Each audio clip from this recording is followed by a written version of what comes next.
Hello friends, welcome to the video series on object-oriented programming, and in this video series we are going to use the C++ language.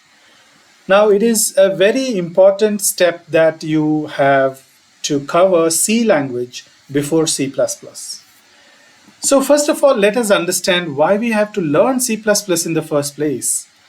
If you look at the basic information, C++ is known for its high performance capabilities, low-level manipulation of data, and direct access to memory, making it suitable for resource-intensive applications like game development, system programming, and embedded systems.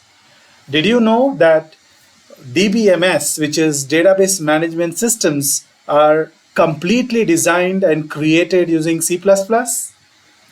Now you know. Furthermore, C++ is commonly used for system-level programming where low-level access to the hardware and memory is required. This includes operating systems, device drivers, and firmware development. So to understand C++ in a better way, let's look at a scenario. Suppose you want to capture information about a thing, person, or even a concept. You need to be able to define it and code it. Okay, so here if you look at this particular scenario, we have the values for age. So we have age equals 23 and age equals 43.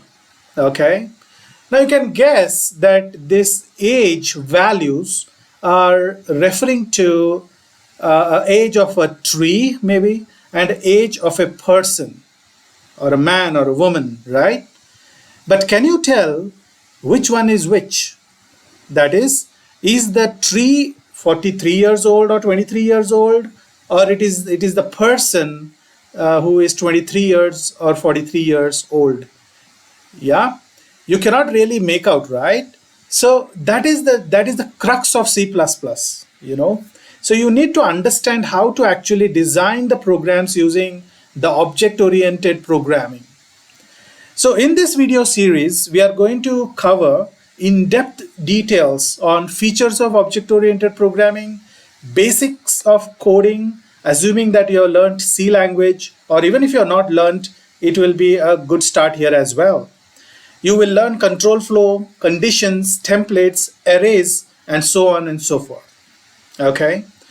You can also touch upon exception handling, scope resolution, access specifiers, function overriding, function overloading, generics, templates, and many other things. Okay, so at the end of this particular C++ training, you will be completely equipped with the information that you know you need for any object-oriented programming approach like Java, Python, or any other like programming languages, even from the .NET framework of C#, etc. Okay, so it becomes utmost important for you to learn C++, may it be from a student perspective or somebody who's working in an IT industry and you want to really switch your gears and become a developer and so on and so forth. Okay, so we are going to cover the theory, codes, and examples. Okay, so friends, are you ready? Okay, let's get started.